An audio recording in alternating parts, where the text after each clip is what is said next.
தீவிரவாதியாவது இதுக்கு பயன்படுத்துவானா? அடே, அரசாங்கத்திலே தொடர்புல இருக்கிற ஒருத்தன், எல்லா நேரமும் கண்காணிப்புல இருக்கிற ஒருத்தன், மற்றவங்க இதெல்லாம் போட்டு கொடுக்கக்கூடிய ஒரு இடத்துல இருக்கிற ஒருத்தனை கூப்பிட்டு நாங்க குண்டு வைக்க போறோம், பார்லிமெண்ட் தாக்க போறோம், உங்களை ஹெல்ப் பண்ணி வேணா கேட்பானா? அப்ப இவனை சேர்க்கறதுக்கு எந்த ஒரு முகாந்திரமே இல்ல. இவன் ஏற்கனவே சரணடைந்து திருந்தி அந்த செயல்களை மாற்றிக்கொண்டு பழ வியாபாரி, மார்க்கெட்ல போய் காய்கறி பழங்கள் விற்கக்கூடிய ஒரு வியாபாரியை அவர் மாற்றிக்கொண்டார் வாழ்க்கையை. அப்ப பழ வியாபாரியா இருக்கக்கூடிய நேரத்தில் தான் அவர் என்ன செய்யறாங்கன்னா யோசிக்கிறாங்க. டெல்லியில உட்கார்ந்து யோசிக்கிறான், பிஜேபி ஆட்சியில் யோசிக்கிறான். எப்படி யோசிக்கிறான்? இத 6வது ஆளை கண்டுபிடிச்சா நமக்கு டேஞ்சரா போயிடும், 5 பேர் யாருங்கிறத கண்டுபிடிச்சாலும் டேஞ்சரா போயிடும், காரை கண்டுபிடிச்சாலும் நமக்கு ஏதோ பின்னடைவாயிரும், ஏதோ ஒரு ஊழல் மறைக்கிறதுக்கு நாடகம் ஆடி இருக்கிறாங்க. பெரிய ஊழல் பார்லிமெண்ட்ல வெடிக்க போகுதுன்ற உடனே அதை மறைக்கிறதுக்காக வேண்டி தாக்குதல் டைவர்ட் ஆகி போயிடும். அதுக்காக வேண்டி செட்டப் பண்ணி இருக்கிறாங்க என்ற காரணத்தினால் தான் இவர்கள் அதையெல்லாம் விட்டுட்டு ஆலோசனை பண்ணி என்ன செய்யறாங்க என்று கேட்டா, எவன் தலைவா போடணும், போடுறது காஷ்மீர் காரணம் தான் இருக்கணும். வேற பகுதியா இருந்தா அந்த பாகிஸ்தானோட ஜாயின் பண்ண இயலாது. மெட்ராஸ் காரன் ஒருத்தர் பிடிச்சு போட்டாங்க, அது பாகிஸ்தான்ல எப்படி லிங்க் வரணும் வந்துடும். காஷ்மீரா இருந்தா எல்லை தொடர்பு இருக்க வாய்ப்பு இருக்கிறது. அப்ப ஆலோசனை பண்ணி என்ன செய்யறாங்க கேட்டா, ஒரு காஷ்மீர்காரன் தலையில தான் இதை பிடிச்சு போடணும் என்று பிளான் பண்ணும் பொழுது அங்க ஆலோசனை கேட்கப்படுகிறது. இந்த மாதிரி இன்ஃபார்ம் நிறைய இருக்கிறாங்க, 2 பேர் பிடிச்சு போட்டுருங்க என்கிற அடிப்படை இவனுக்கு எந்த சம்பந்தமும் கிடையாது. இந்த பாதுகாப்பு படையிட்ட ஆலோசனை கேட்டு இவங்க தான் பாதுகாப்பு படை, இவங்க தான் ராணுவம், இவங்க தான் எல்லாம் கையில் இருக்கு. வாஜ்பாய் தான் எல்லாமே, வாஜ்பாயுடைய கையில் தான் எல்லாம் இருந்த காரணத்தினால அந்த படையில உள்ளவன் தான் இந்த மாதிரி அப்சல் ஒருத்தர் இருக்கிறான், இன்னொருத்தர் சவுக்கத்து சேர்ந்து ஒருத்தர் இருக்கிறான், அவனெல்லாம் பிடிச்சி என்ன செய்வோம், சேர்த்து விட்டுருவோம், அவர்கள் தான் மூளைன்னு நம்ம என்ன செய்வோம், காஷ்மீர் காரணம் வேற இருக்கணும்ல என்று சொல்லி அவனை கூட்டு கேஸ்ல சேர்க்கிறாங்க. ஏதாச்சும் 2 பேர் வேணும்னு கேட்கறாங்க.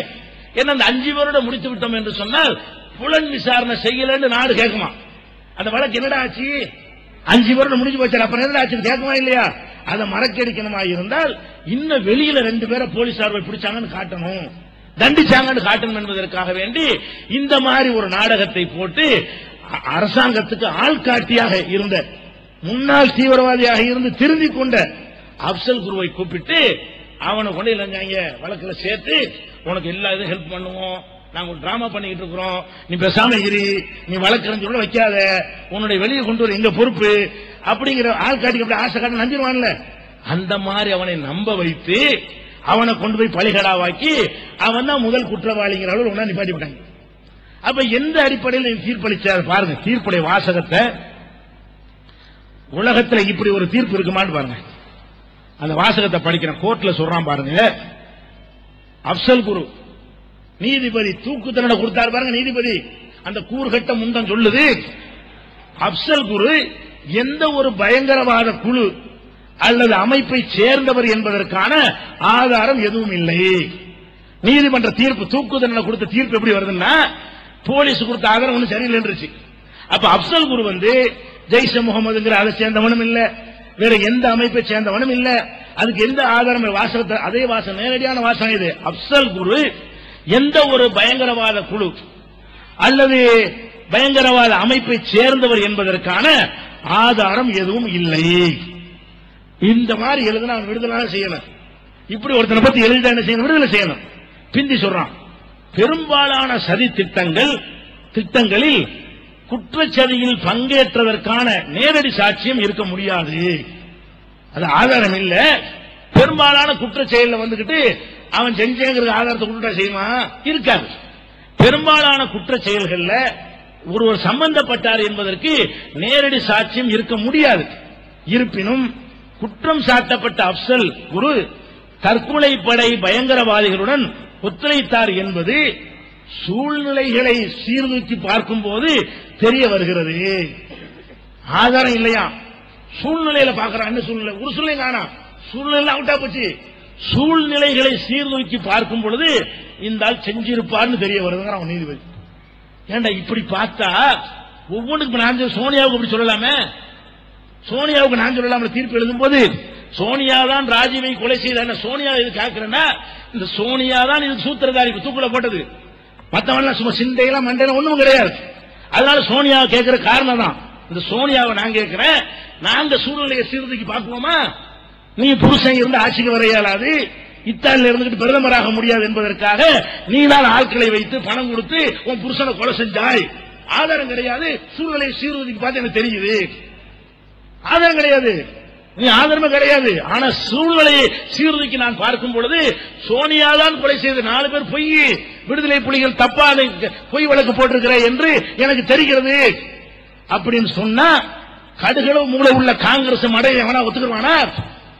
இதுக்கு பிறகு காங்கிரஸ் மானமுள்ள ஒரு முஸ்லீம் இருக்க முடியுமா?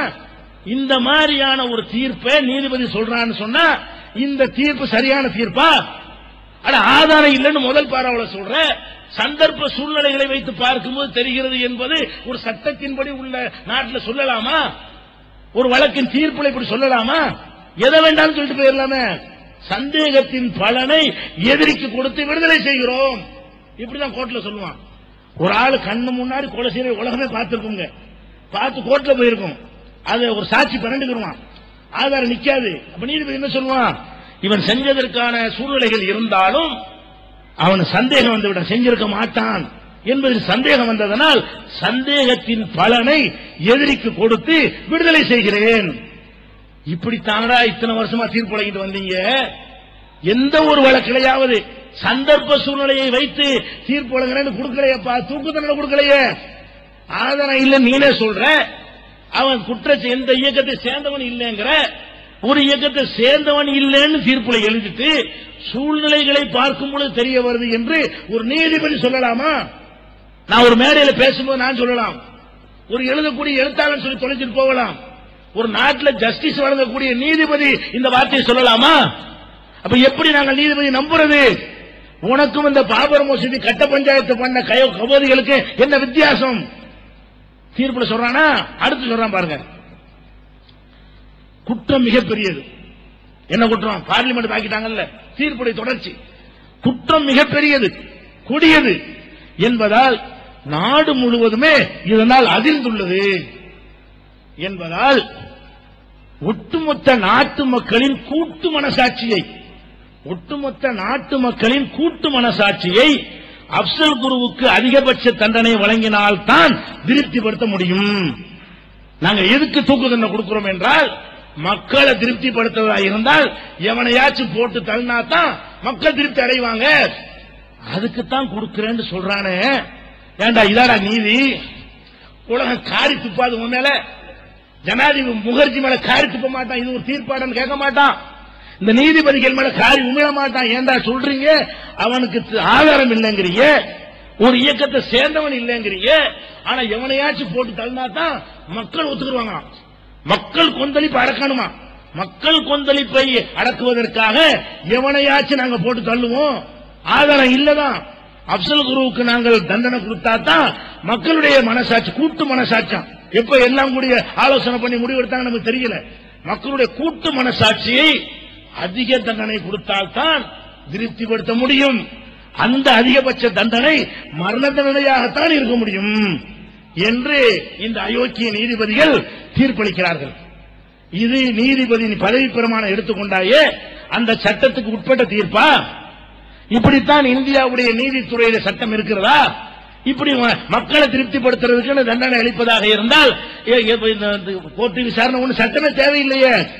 அப்ப இந்த என்கவுண்டர் பண்ணாங்கல்ல போலீசார் கோயம்புத்தூர்ல, அதுதான் அதே மாதிரி உள்ளதான். இது என்கவுண்டர் பண்ணா என்ன, மக்களை தான் விரும்பினாங்கன்னு சொல்லப்படுது. அவன் செஞ்சானா செய்யலையா, சட்டப்படி நிரூபிச்சுல செய்யணும். அப்ப இந்த மாதிரியான என்கவுண்டர்லாம் தப்புன்னு சொல்லக்கூடியவங்க, இந்த நீதிபதியுடைய தீர்ப்பு என்கவுண்டர் மோசமா தானே இருக்கிறது. இவன் சட்டத்துக்கு விரோதமாக இவர்கள் என்கவுண்டர் பண்ணாங்க, இவன் சட்டத்தை வச்சு என்கவுண்டர் பண்றான். அப்ப அவர் மக்களை திருப்திப்படுத்தணும் என்பதற்காக வேண்டி இந்த தீர்ப்பு வழங்கி இருக்கிறேன் என்று இந்த நீதிபதிகள் சொல்லி இருந்தார்கள் என்று சொன்னால் இது எப்படி நம்ம ஏற்றுக்கோ? எதுக்கு இதை செஞ்சாங்க? அப்ப முஸ்லிம்களாக நாங்க இருந்தால் பலிகடாக ஆக்கப்படுவோமா? எங்களுக்கு சம்பந்தம் இல்லாம பொய்யா வழக்கு போட்டா கூட எங்களுக்கு தூக்கு கொடுத்துருவீங்களா? அப்ப எங்களுக்கு இந்த நாட்டில் எந்த மற்றவனுக்கு இருக்கிற எந்த உரிமையும் சுதந்திரமும் இல்லையா? ஏன் இந்த விடுதலை புலிகளுக்கு தூக்கு தண்டனை கொடுத்தார்கள்? தமிழ்நாட்டில் உள்ள அரசாங்கம் தீர்மானம் போட்டு செஞ்சு அது நிறுத்தணும்னு கேட்டுச்சு, அதை நிறுத்தி வைத்திருக்கிறார்கள். அப்ப கூட்டு மனசாட்சியை நீ பார்க்கல. அப்பவும் கூட்டு மனசாட்சி என்ன? அந்த நேரத்தில் மக்களுடைய உணர்வு என்னவாக இருந்தது? பஞ்சாபுடைய முதல்வர் ஒருத்தன் போட்டு தள்ளானே, அவனுக்கு மரண தண்டனை கொடுத்தாங்க. பஞ்சாபே கொந்தளிச்சு போராட்டம் பண்ணாங்க. உடனே அதை மாத்தி விட்டாங்க. அப்ப என்னங்கடா சட்டப்படி எதுவும் இந்த நாட்டில் நடக்கிற மாதிரி தெரியவில்லை. அப்ப கூட்டு மனசாட்சியை திருப்திப்படுத்துவதற்காக இந்த தீர்ப்பை வழங்கி இருக்கிறோம் அப்படின்னு சொல்றதை வைத்து பார்க்கும் பொழுது அப்சல் குருவுக்கு இழைக்கப்பட்ட மாதிரியான ஒரு அநியாயம் ஒரு பார்த்தால் அப்ப நல்லா தெரிகிறது. அவனுக்கு இதுல எந்த ரோலுமே இருக்கலங்க. அவன் ஆயுதத்தை வரவும் சொல்றேன், வாக்குமூலம் கொடுத்தான்ல, வாக்குமூலம் என்ன வாக்க போகணும், அங்க வெடி வாங்கணும், அங்க இது வாங்கணும், அங்க வந்து இது வாங்கணும், இது போட்டுருமான்ல பொருள்கள்லாம், அப்படி வாக்குமூலம் கொடுத்தாங்க. அவனை எல்லாம் கேஸ்ல சேர்த்தியா? சேர்க்கணுமா இல்லையாங்க? வாக்குமூலம் கொடுக்கிறாரு, அந்த கடையில் வெடி வாங்கணும். அப்ப என்ன செஞ்சிருக்கானே, வெடி வித்தவனை கேஸ்ல சேர்க்கணும். அந்த கடையில் ஆசிட்டு வாங்கணும்னா அவனை சேர்க்கணும். இந்த கடையில் துப்பாக்கி வாங்க அவனை சேர்க்கணும். அப்ப அவனை எல்லாம் சேர்த்து கோர்ட்ல கொண்டு வந்தியா? வாக்குமூலம் போய் வாக்குமூலத்தில் இவர் ஸ்டோரி மாதிரி எழுதி கொண்ட யாரையும் கேஸ்ல சேர்க்கவும் இல்லை. அவங்களுக்கு எந்த விதமான தண்டனையும் கொடுக்கப்படவில்லை. ஏன்னா வாங்கல, எங்க வெடி மருந்து வாங்கவும் இல்லை, இவனுக்கு அந்த சம்பந்தம் இல்லை. போலீசாரால் சொல்ல வைக்கப்பட்டார்கள். இன்னும் சொல்ல போனால் இந்த அப்சல் குருவை பழி வாங்கணும் என்பதற்காக வேண்டி யாராவது ஒரு முஸ்லீம் தலையில போட்டு இதை முடிக்க வேண்டும், இது உண்மையில செஞ்ச ஆட்கள் வெளியே வந்துடக்கூடாது என்பதற்காக வேண்டி ஒரு அங்க உள்ள காவல்துறை துணை ஆணையர் ஏசி ரஜ்பீர் சிங் ஒரு ஆள் இருந்தான். அவன் என்ன பண்றான் தெரியுமா, உலக வரலாற்று இதுவும் நடக்காது ஒன்று, அப்சல் குரு நிப்பாட்டான். அப்சல் குருவை கொண்டு வந்து பத்திரிகையாளர் கூட்டி வச்சுக்கொண்டு குற்றம் சாட்டப்பட்ட அப்சல் குருவை பத்திரிகை முன்னாடி நிப்பாட்டி வாக்குமூலம் சொல்லு, கலந்தெல்லாம் சொல்லுங்க. அவன் என்ன செய்யறான், அவன் எப்படி கூட்டு கொண்டு வந்திருப்பான், சொல்லாம திரும்பி வந்தா போட்டு சொல்லிடுவேன். அப்படிதான் போலீஸ் கஸ்டடியில் இருக்கிறான். போலீஸ் கஸ்டடியில் இருக்கிறவன கூட்டிட்டு வர்றாங்க. கூட்டிட்டு வந்து பத்திரிகையாளருக்கு முன்னாடி பேட்டி கொடுக்க வைக்கிறான். எப்படி, நாங்கள் அந்த மாதிரி திட்டம் போட்டோம், அந்த 5 பேர் தொடர்பு கொள்வார்கள், அடிக்கடி பேசிக் கொள்வோம், நாங்கள் மருந்துலாம் வாங்கினோம், எவ்வளவு கலப்பது என்று முடிவு செய்தோம், யார் யார் என்ன வேலைக்கு, இப்படிலாம் அவனை சொல்ல வைக்கிறாங்க. இப்படி உலக நாட்டில் எங்கேயாவது ஒரு குற்றம் சாட்டப்பட்டவனை பத்திரிகைகளுக்கு முன்னாடி வந்து வாக்குமூலம் கொடுக்க சொல்லி கேட்டிருக்கிறீங்களா? எந்த வழக்கில் நடக்குமா? இன்னும் சொல்ல போனா யார் போட்டோ எடுக்க கூட போலீஸ்காரன் மறைச்சு கூட்டிட்டு போவான். நீங்க வழக்குகள்ல பாத்தீங்கன்னா அவனை சாக்கு போட்டு மூடி அவன் யாருன்னு தெரியாம அடிட்டு போவாங்க. இருக்க வேண்டி இந்த குற்றம் சாட்டப்பட்டவன் பத்திரிகையில பேசிடக்கூடாது, அது வழக்க பாதிக்கும், உண்மையை சொல்லிடக்கூடாது என்பதற்காக வேண்டி போலீசார் எப்படி நடப்பாங்கன்னு கேட்டா, கோர்ட்டு கொண்டு வரும் பொழுது அவனை யாருன்னு தெரியாத மறைச்சு கொண்டு வருவாங்க, அல்ல செக்யூரிட்டி கொண்டு வருவாங்க, யாராவது பேசினா இழுத்து கொண்டு வண்டியில ஏத்துவாங்க. இவனே செய்தியாளர்களை ஒரு ஏசி, டெல்லி போலீஸுடைய ஏசி செய்தியாளர் கூட்டி வைத்துக் கொண்டு நான் தான் கொலை செஞ்சேன்றத அவனை விட்டு சொல்ல வைக்கிறாங்க. அப்ப நான் தான் தாக்கல் திட்டம் போட்டேன், அது பண்ண இது பண்ண அவனை விட்டு எல்லா டிராமா ஆடுறாங்க. இது ஒண்ணுக்காக வேண்டி அந்த டெல்லி போலீசார் மீது நீதிமன்ற நடவடிக்கை எடுத்திருக்கணும். ஒண்ணும் கிடையாதுங்க, சின்ன ஒரு எறும்பு கடிச்ச மாதிரி கூட அந்த செய்தியை எடுத்துக்கொள்ளவில்லை. அப்ப இதெல்லாம் வந்து இப்ப எதுக்குன்னா இந்த அப்சல் குரு மேல ஒரு வெறுப்பை உண்டாக்குறதுக்காக வேண்டி அவன் தான் செஞ்சு அவனே சொன்னான். எவனாச்சும் சொல்லுவானா, செஞ்சே இருந்தா கூட எவனாச்சும் சொல்லுவானா, செஞ்சே இருந்தா கூட நான் தான் செஞ்சேன்னு சொல்லுவான். அப்ப உயிருக்கு பயந்து மிரட்டி அவனை சொல்ல வைத்து அப்சல் குரு தான் சூத்திரதாரி என்ற ஒரு கருத்தை மீடியாக்கள் உண்டாக்குனாங்க. மீடியாக்கள் பண்ண அயோக்கியத்தனங்கள், அதாவது டிராமா மாதிரி நான் ஜி டிவிங்கிறவன் அவன் என்ன செய்யறான், அப்சல் குரு எல்லாம் எப்படி தாக்குதல் பண்ணாங்க ஒரு படம் எடுத்து குறும்படம் தயாரிச்சு போனது நாடகம் நடிக்க வச்சு நம்ம கமலஹாசன் விசுரூபம் எடுத்த மாதிரி என்ன செய்யறாரு, அது மாதிரி நாடகம் ஆடி அப்படி ஒரு கிரியேட் பண்றாங்க. இவன் தான் எல்லாம் செஞ்சாங்கிறத ஒரு குறும்படமாக்கி வெளியிடுறாங்க. அப்படி மக்கள்கிட்ட போகுது, அப்சல் குரு தான் எல்லாம் செஞ்சவன், அனைத்துக்கு சூத்திரதாரி என்று சட்டத்துக்கு புறம்பான வகையில ஒரு விஷக்கருத்தை வெறியை உண்டாக்குகிற வகையில இப்படியான ஒரு கருத்துருவாக்கத்தை நெஞ்சாங்க உண்டாக்கினார்கள். அதன் அடிப்படையில் தான் அப்சல் குரு நெஞ்சான் மக்கள் கொந்தளிச்சிருக்கிறாங்க, மக்கள் கோபமா இருக்கிறாங்க என்று சொன்னது காரணமே. அடுத்து என்ன, இந்த நீதிமன்றங்கள் செய்த தீர்ப்புகளுக்கு அப்பால இன்னும் சில உண்மை